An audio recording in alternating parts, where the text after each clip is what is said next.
Yo,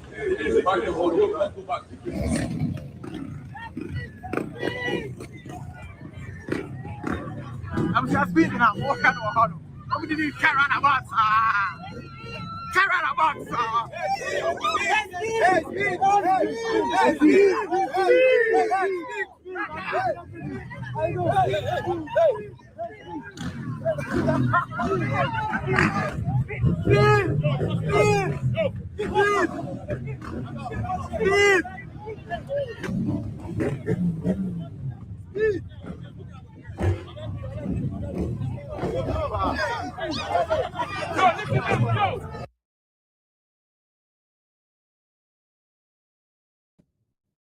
All right, that was the scene at Kotoka International Airport last night. iShowSpeed arrived in Ghana.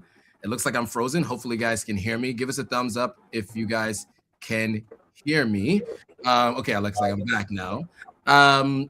Welcome to This Week in Ghana, your bi-weekly live stream where we talk about all things Ghana news and all things Ghana related. Before we get into today's topics, we like to start with introductions.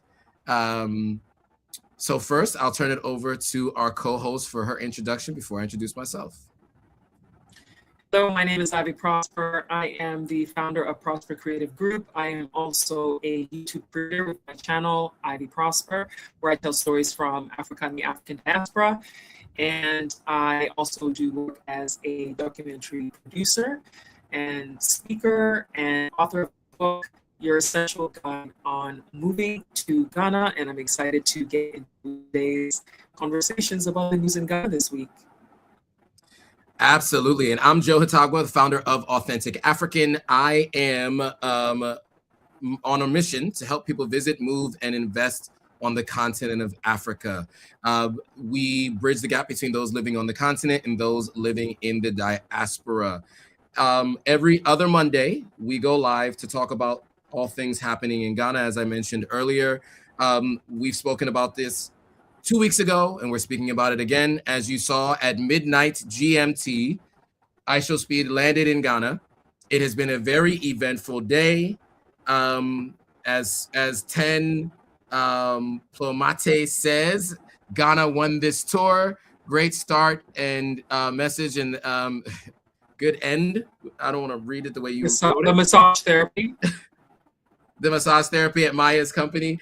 Just the way it was written, I don't want to read it that way because that's not the type of massage, but it was a great ending to the trip. If that's what he did, I didn't realize he went back for the massage again, but I know that's how he started it.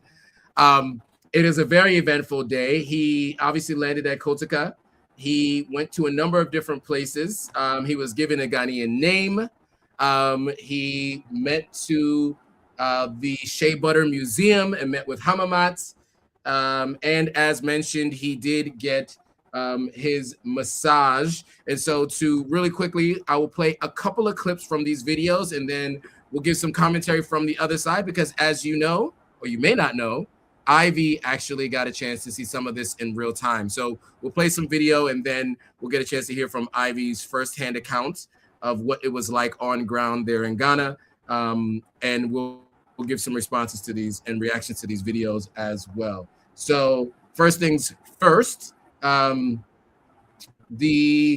naming ceremony. So I think this was interesting, and I'll play a little bit of it. But this is from Chop Daily. They're a Ghanaian focused, if I'm not mistaken, platform.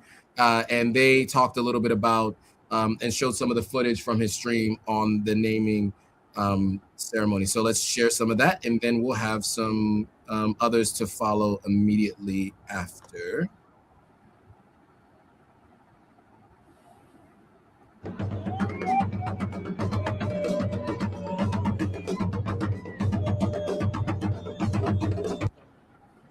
We are naming you. We have to cleanse you first before naming you.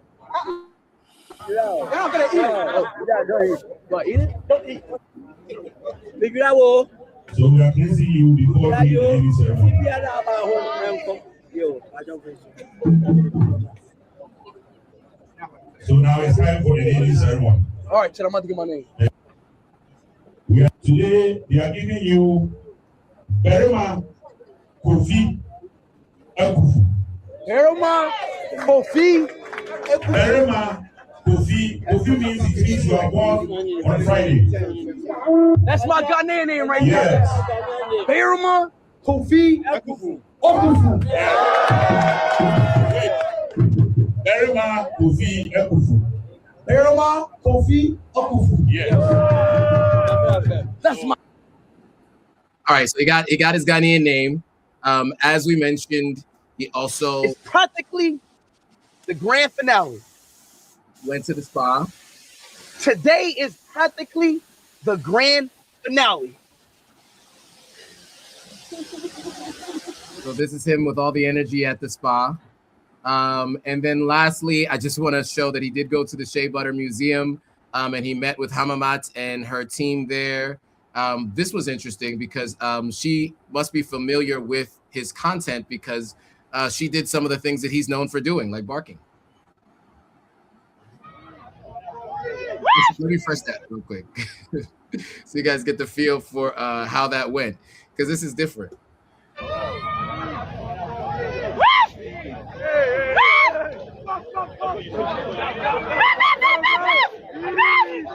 Yo, fuck!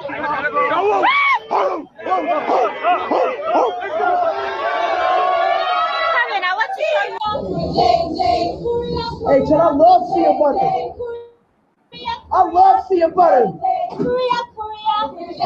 I love Ghana. Oh, I love Ghana, chat.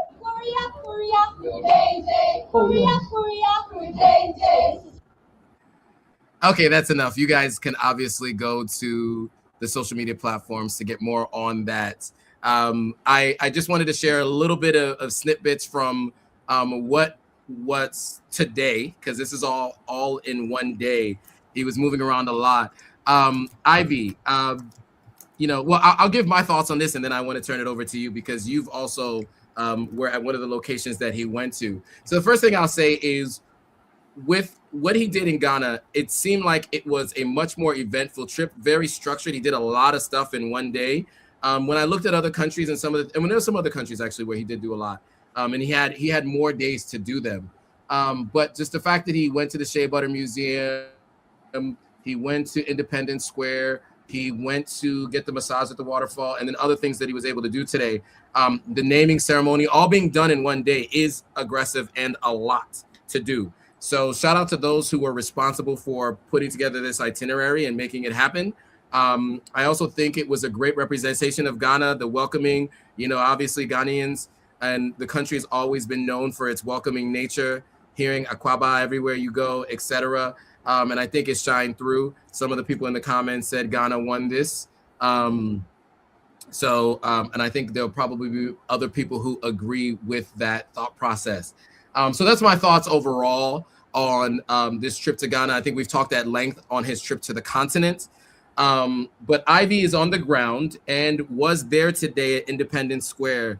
So Ivy, your thoughts on the trip to Ghana and then what you experienced today at Independence Square. So first I have to say that it was what I expected as being a high testosterone environment. When I say that, I mean his fans are mostly men, young men.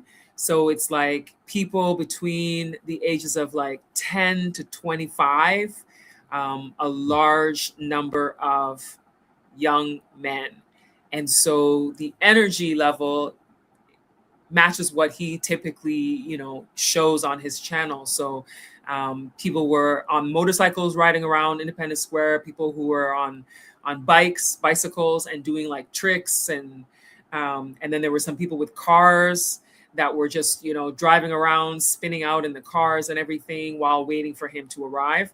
Because initially we were told that he was going to be starting at Independence Square at 1:30 in the afternoon. So there's quite a few people who gathered there expecting to see him.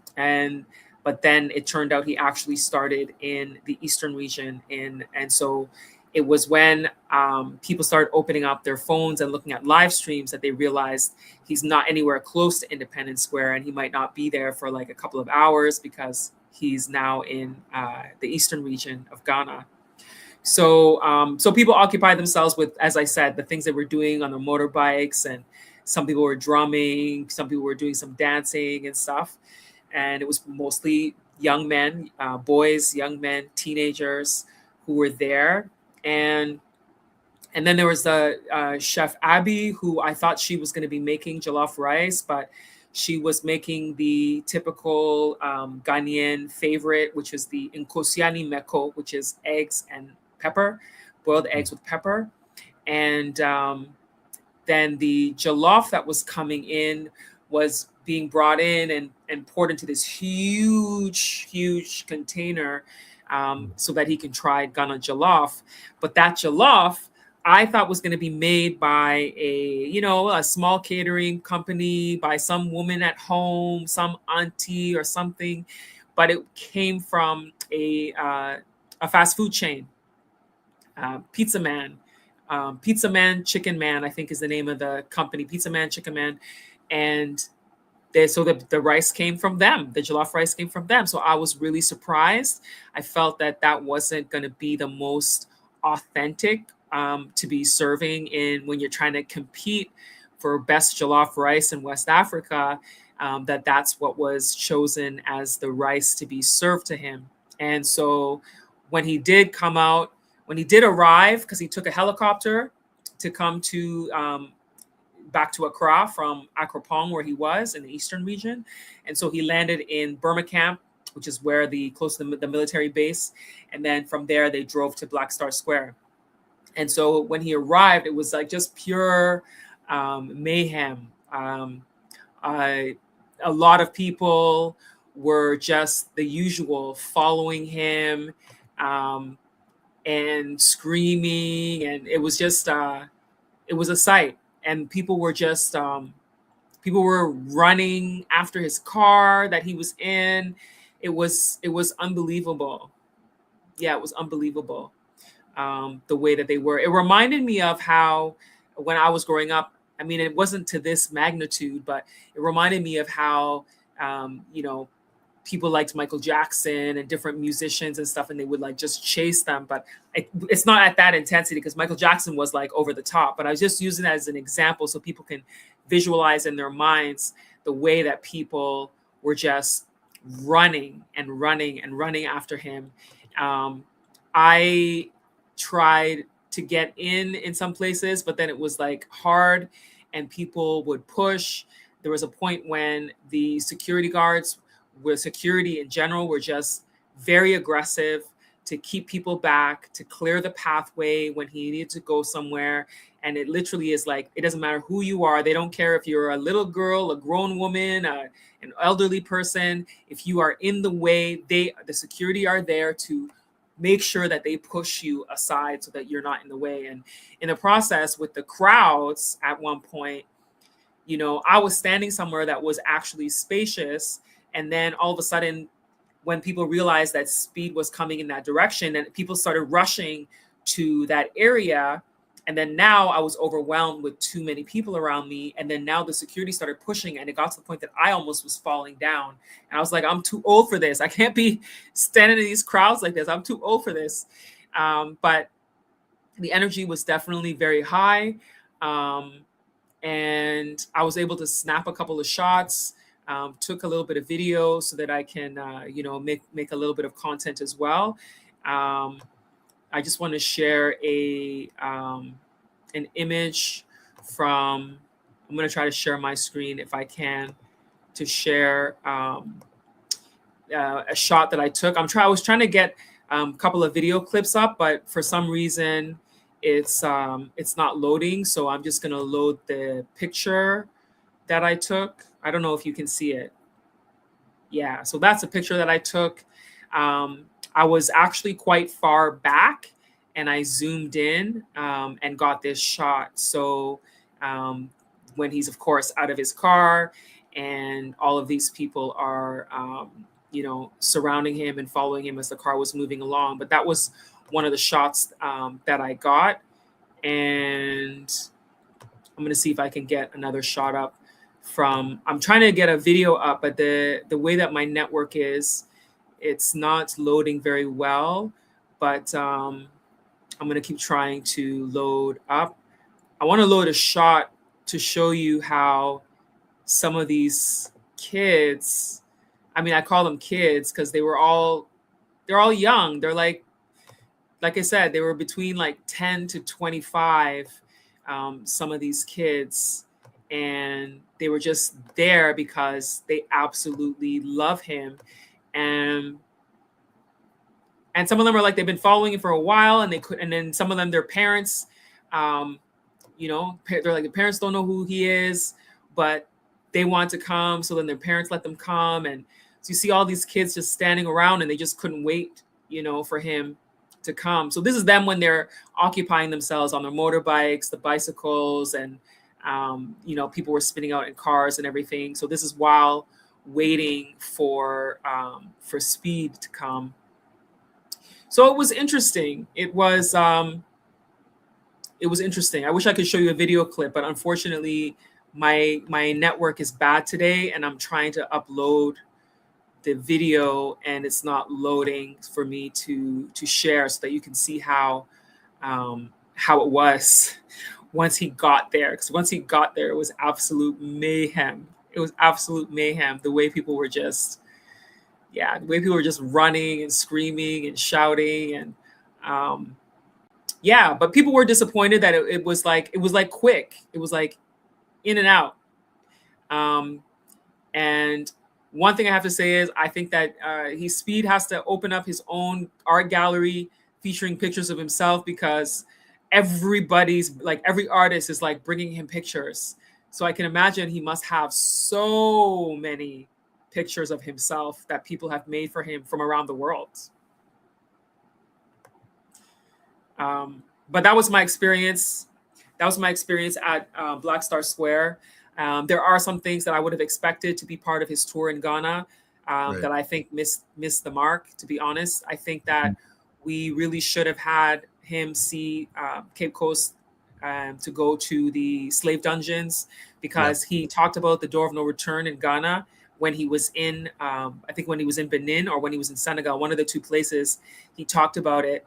And so for him to have mentioned it, and then when he comes to Ghana to not even go there, to me, was completely missing the mark. I know that he had a short time. I know that I saw Wodemaya, and he was saying to someone there who was one of the fans who was asking why didn't they go to Cape Coast, and he was like, Speed only has 5 hours. He only has 5 hours to do his stream in Ghana. So when he does a stream in one day, it's usually 5 hours, and there wasn't enough time for him to go to Cape Coast and come back to do that. But if that's the case, that you can't go to Cape Coast and come back, personally, if it was me doing the itinerary, and you have to stick to Accra, Greater Accra, I would have suggested going to the Osu Castle, which was also a slave fort. That particular one, a lot of the people there were actually sent to the Caribbean, from my understanding, Caribbean and South America. But that place would have been a good one for him to go and see if you're staying in Accra. There's also a place in Jamestown that you can see, Usher Fort, and there's another place where they used to harbor the captured enslaved Africans in Jamestown, where you actually have to go down underground. And so I think that those experiences in Ghana could have been added to the itinerary for him to get that experience, since he did not go to Cape Coast, in my opinion. And I know that they went to Akrapong to do the ceremony with the chief and to do the naming and all that, to save time when your time is compressed. They could have done that in Accra as well. That could have been done in the Gan community with the Gan Manche, the Gan chief, or the chief of Osu. Like, that could have been done in Accra, and then that could have also exposed them to Gan culture, because a lot of times Gan culture gets left out in some of these types of things when it comes to promoting Ghana to the world. We know about the Akan culture a lot, I'm not putting down Akan culture because I am half Akan. My mother is Akan, my mom's a Chim. And so I do think that's important. But at the same time, we have the opportunity to show some of the other cultures in Ghana too, like me being Ewe on my Ewe side. But in Accra is Gan land. That's where the Gan people are from, is Accra. So it would have been a good opportunity to showcase Gan culture. That's my opinion of what could have been shown.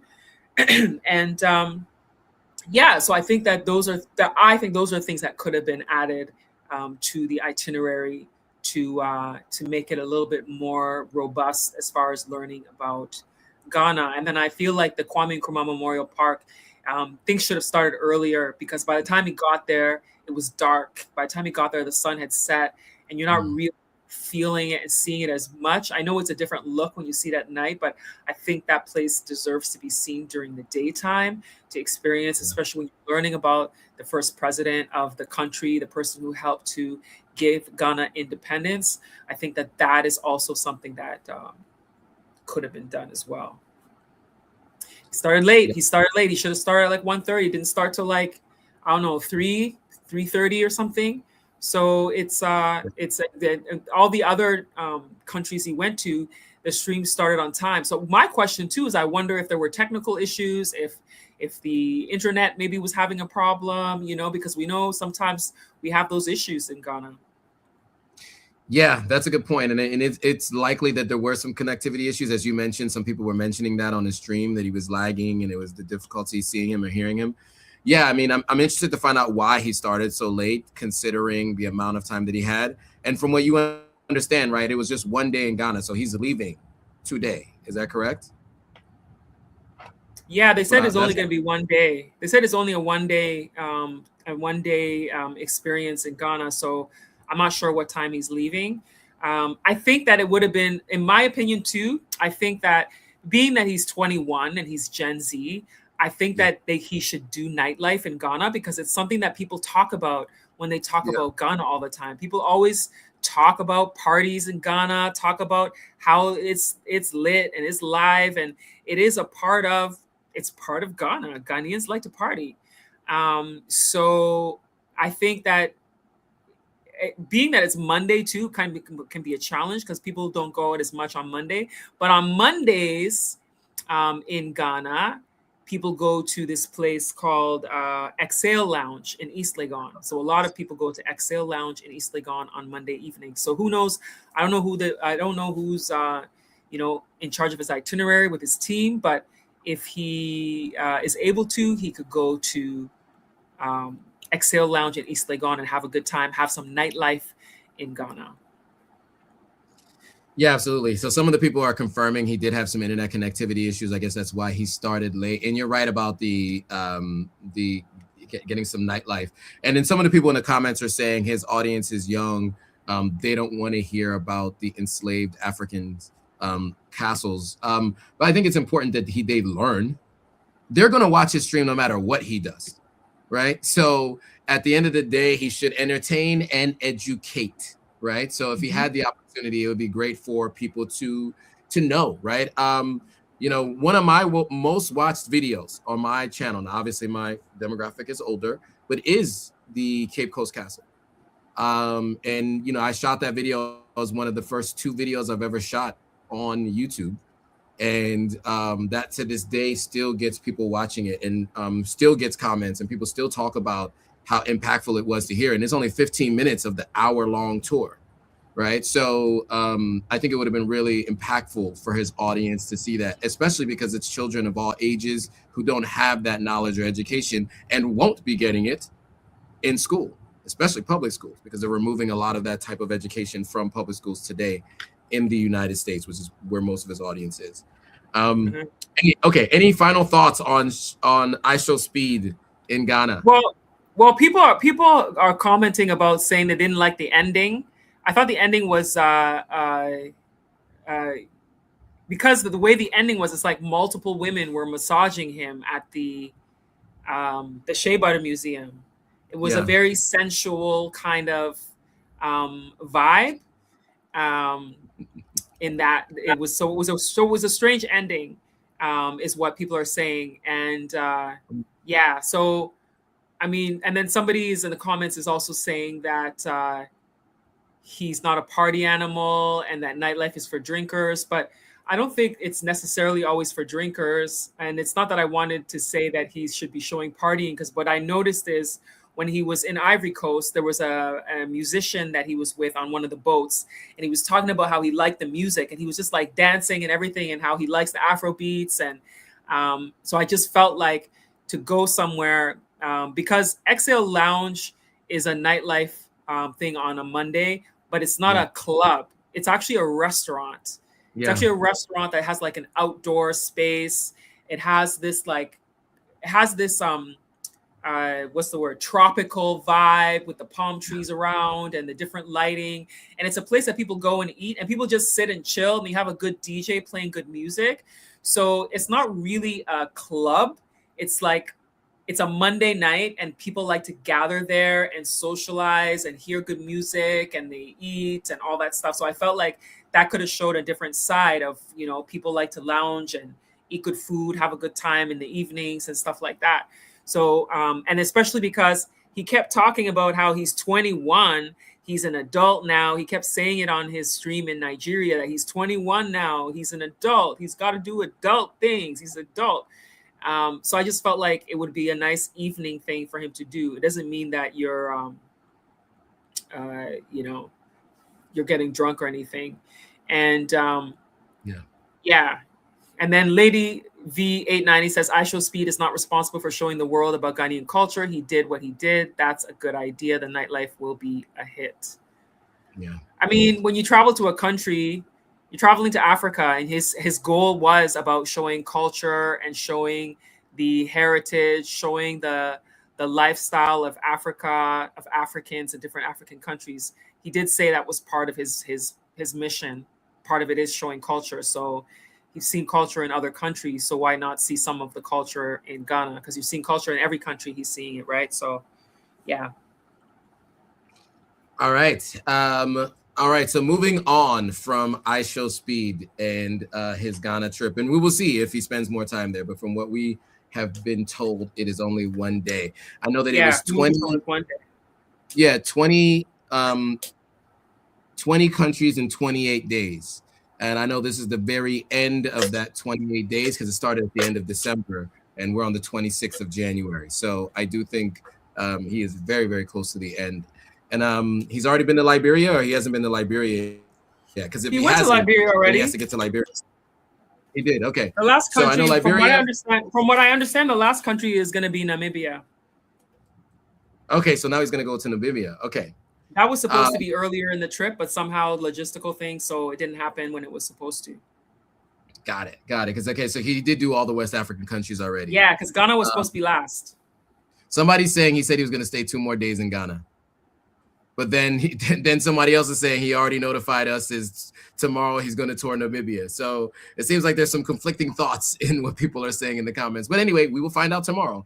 All right. So moving on to Davos. So the World Economic Forum in Davos, Switzerland, happens on a yearly basis. What happens is heads of state, former heads of state, secretaries of state, go to different countries, Congress people, to raise money for different causes, to speak about different things.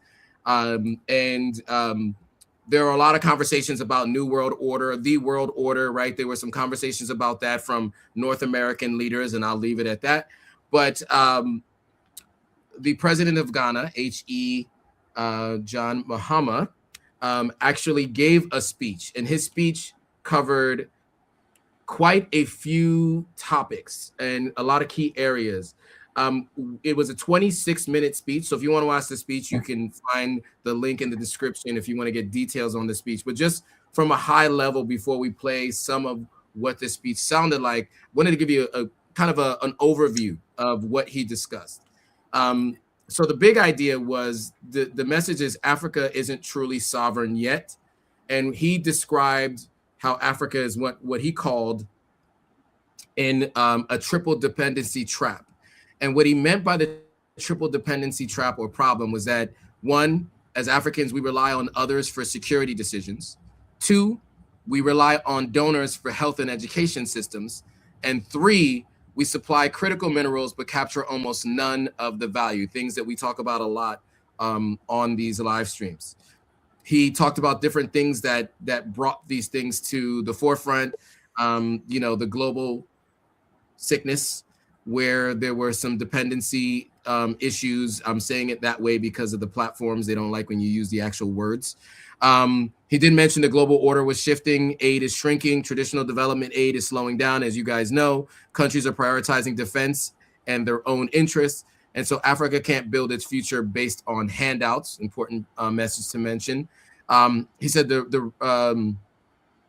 Africa must do a number of different things. And he mentioned what they're doing, at least with the Accra reset vision. So he said investing in skills tied to real jobs, digital manufacturing, and green energy. He said build regionally, manufacturing hubs, energy grids, digital infrastructure. Negotiate as one. That's one of the things he mentioned that Africa needs to do, specifically as a continent, especially on minerals, trade, and climate finance, because obviously collective bargaining and collective action works better than if each country operates on its own. And you see that even with the AES and how much stronger they are as a collective, as opposed to how they were operating as 3 siloed individual nations. He said to produce at home medicines and key technologies, so not dependent on others, and then holding ourselves accountable, cutting waste, fighting corruption, and delivering results. He's Ghana as an example of execution over excuses, reducing government waste, digitizing services and limiting corruption, renegotiating debt so money goes into people and growth. And then he had a call to action, and he basically said that Africa isn't asking for charity. Africa is proposing partnership without pity, and the goal is measurable sovereignty. He's looking for jobs, functioning systems, and opportunity at home so people don't have to risk their lives leaving. All right, so that was from a high level, the things that he focused on. Again, it was like 10 key points, 26 minutes. But let's get into at least a quick, short compilation from Africa is Powerful of his speech at Davos, and then we'll have some more commentary on the other side.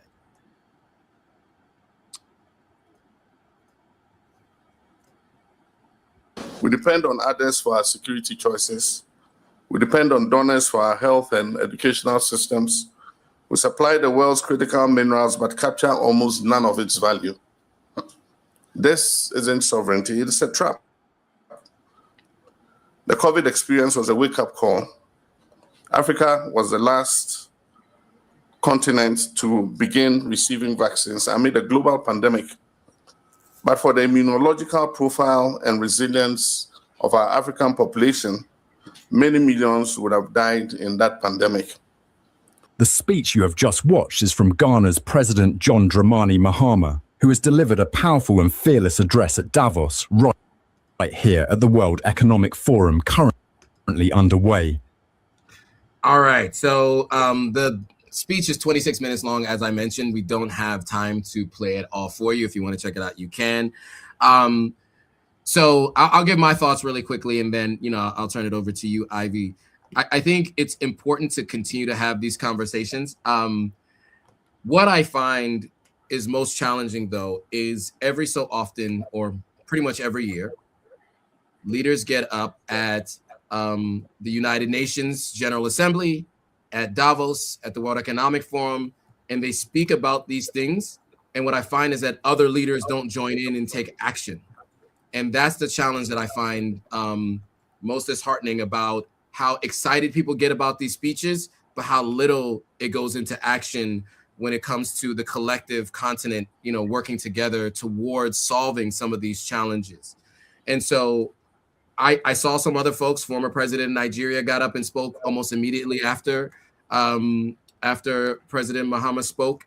As you can see, this is a smaller room with specific number of folks. This wasn't to everybody that was at Davos. There are like these different rooms and different meetings and groups where these conversations are had.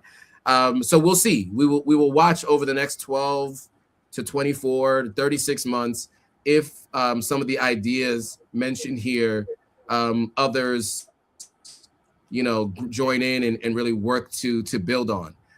Generally, I'm not as optimistic as I hope to be, just because I've seen this. I mean, I don't know how many times I've talked about the UN General Assembly and how some powerful speech was had, and then we still see what has been happening on the continent in terms of these, exploitation of resources, terrible trade deals, etc.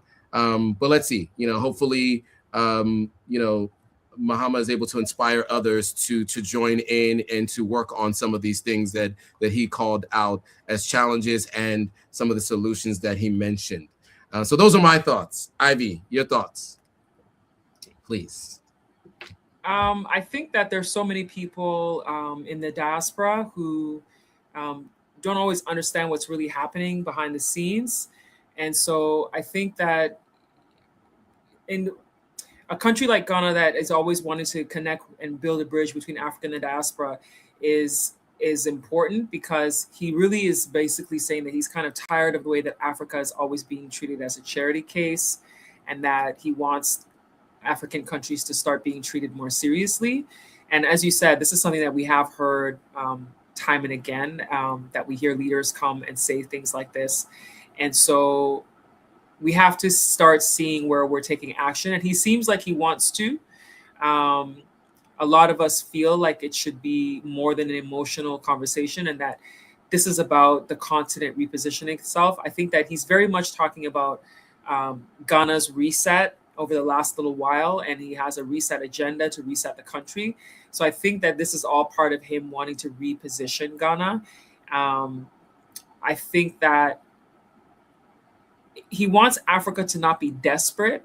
He wants the continent to start organizing itself in a way that you're not always dependent on others. So let's see what happens going forward, and what he said, if it's actually touched others into wanting to support Africa in the changes that they want to make. Yeah, well put. I mean, fingers crossed. I mean, as you said, let's hope it inspires others to get involved. I mean, and as you mentioned, we talked about this 2 weeks ago, eliminating the debt for the energy sector, and eliminating and removing or reducing other types of debt. We talked about this before. The money was obviously there to eliminate that debt. And it just takes someone to decide it doesn't go in their pockets, but it actually should go towards what it's meant for, right? And so I hope that other people see this as an example to follow. I'll leave it at that. I don't want to call out any specific countries in Africa, but we know who we're talking about, where we see these challenges, and they're talked about on ad nauseum. So something else that I thought was really interesting that you brought to my attention is that Ghana is also working on a bridge. The Volivo Bridge, part of a $10 billion big push plan. This massive investment in Ghana's infrastructure is set to elevate the country's development and growth. This video that we're going to watch is going to explore the implications on the project. So we're going to watch this video, give a little bit more insight into what this project is and what it's meant to do. Now, they are working with a Japanese-backed company and Japanese-backed technology to build this bridge, but it's meant to be a big infrastructure project. So we'll play this video and then have some commentary on the other side. There we go. Right. Let's imagine you're standing on the banks of the mighty Volta Lake in Ghana, sun beating down, water glittering, and something massive on the horizon. Not just another bridge, it's the Volivo Bridge, set to become one of the most transformative pieces of infrastructure in the country's history. Now, I know what you're thinking. A bridge? Really? But trust me, this isn't just about concrete and cables. The Volivo Bridge is the beating heart of Ghana's Eastern Corridor road network, a project that will connect the north and south like never before. For millions of Ghanaians, this means faster journeys, booming trade, and new opportunities. And who's driving this bold vision? President John Dramani Mahama. Under his big push infrastructure plan, $10 billion strong, the Volivo Bridge is front and center. He's not just talking about change, he's paving the way for it, quite literally. But here's where it gets even more interesting. Japan is all in. Just this week, a top delegation from the Japan International Cooperation Agency, or JICA, visited Ghana. Miyazaki Katsura, their executive vice president, didn't mince his words. Japan's ready to back Ghana both financially and technically to get this bridge built. To top it off, a crack team of Japanese engineers will soon arrive to evaluate and help finalize costs. This isn't just talk, these are boots on the ground, plans in motion, and real money on the table. Why such commitment? Well, the Eastern Corridor isn't just a road, it's Ghana's lifeline.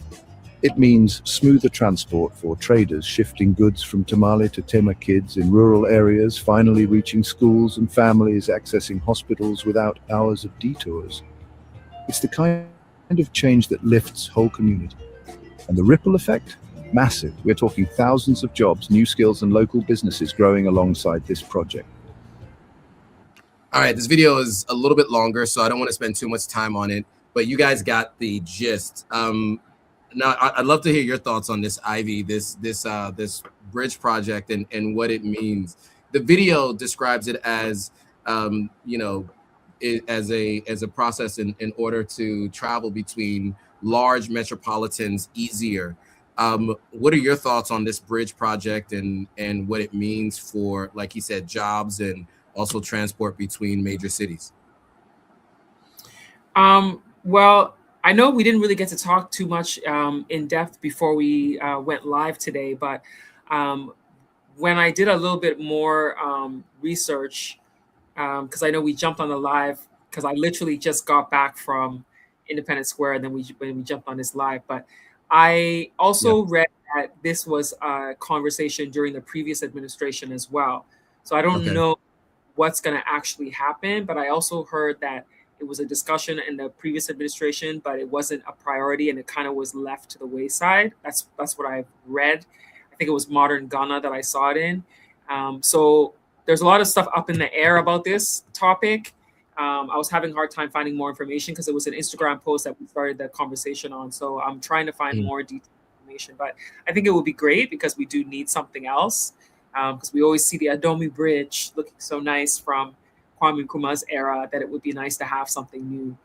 Because at the end of the day, road work is something that's very key in building a nation.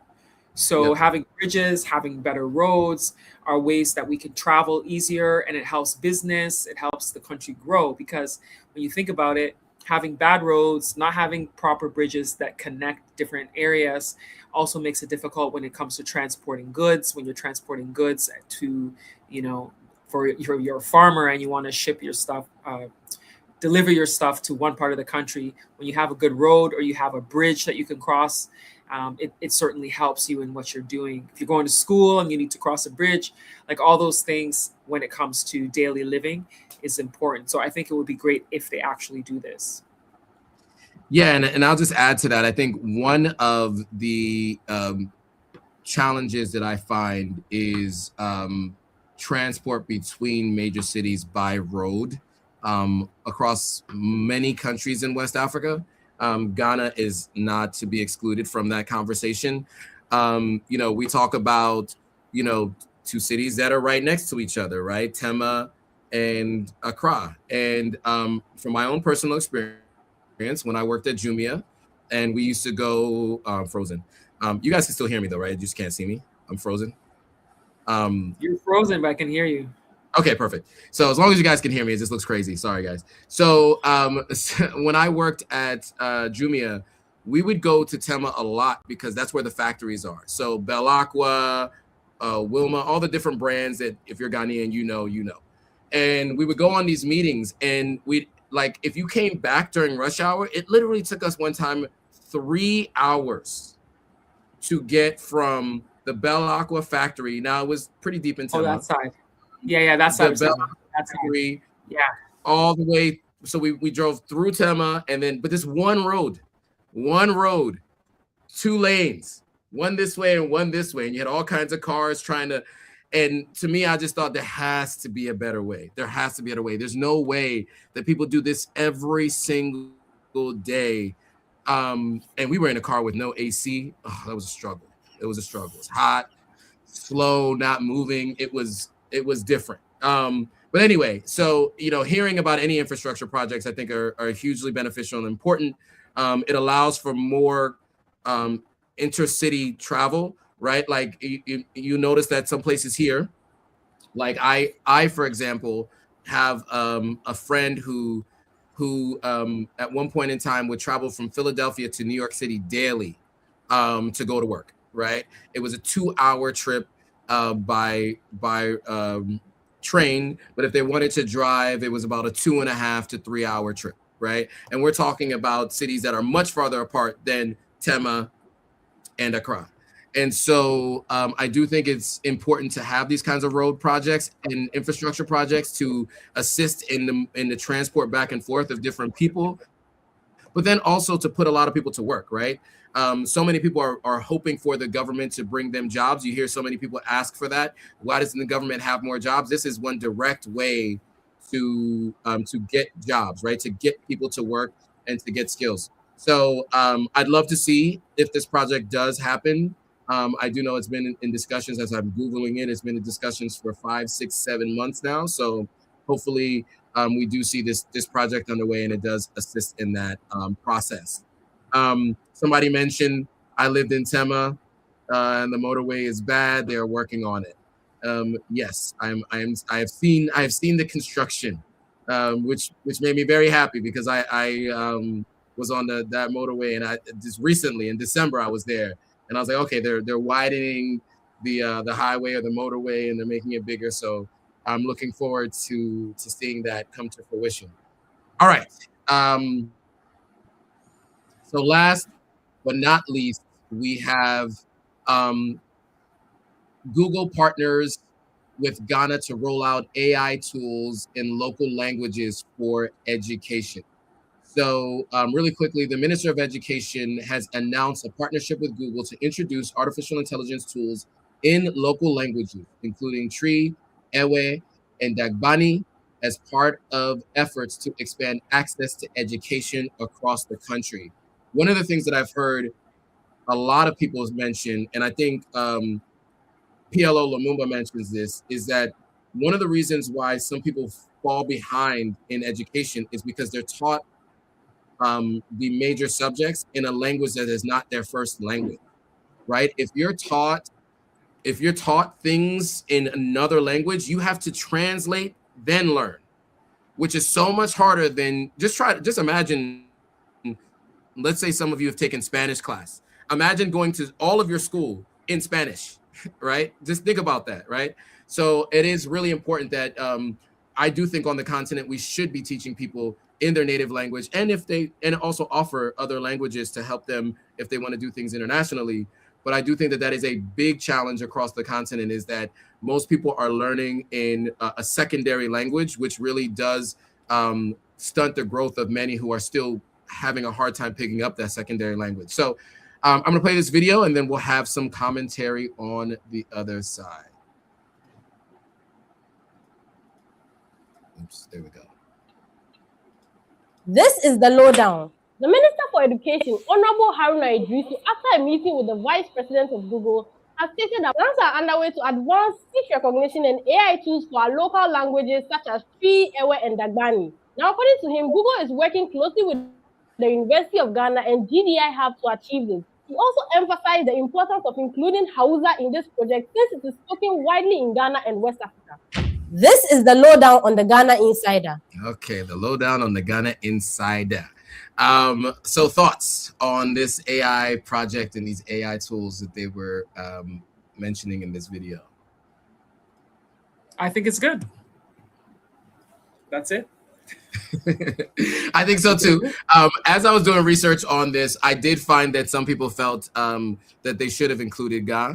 I don't know if this is a done project. It's not all the way done. So I do think they're probably open to, feedback. But guys, as you mentioned, that is the Accra is the land of the Ga people. And so obviously it should be included if you're going to include all the major languages. From what I understand from my earlier research, there are 80 something different dialects and tribes across the country of Ghana.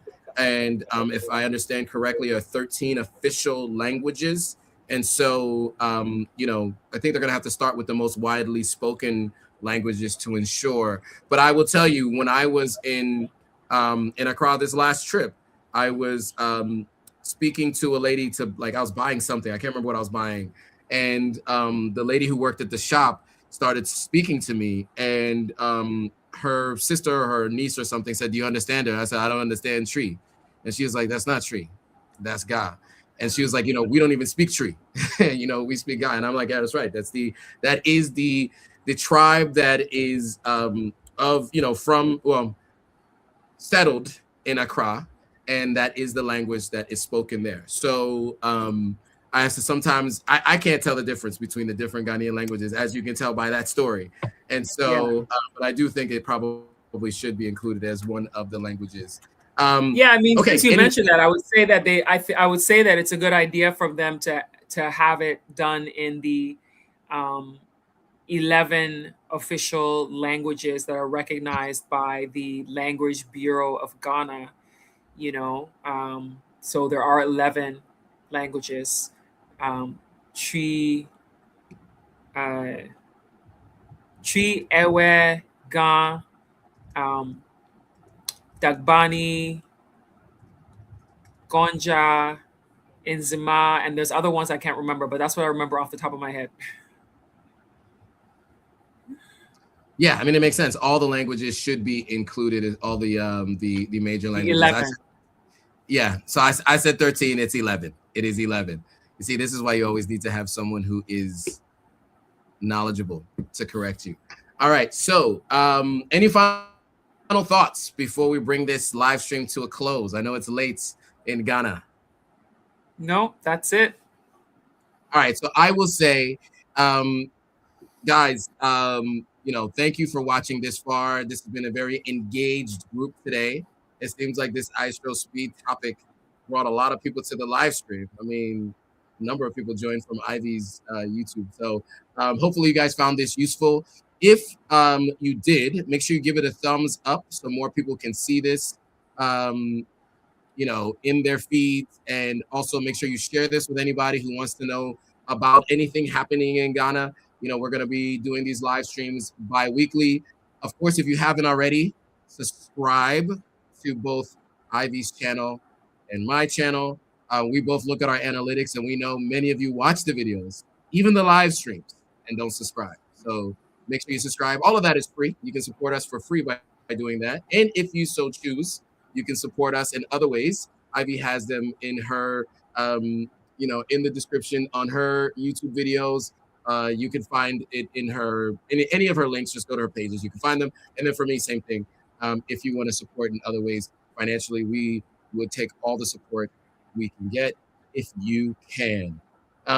With that, I want to say thanks again for watching. Thank you for doing this again, Ivy. And Thank you. See you guys all on the next live stream. Bye, guys.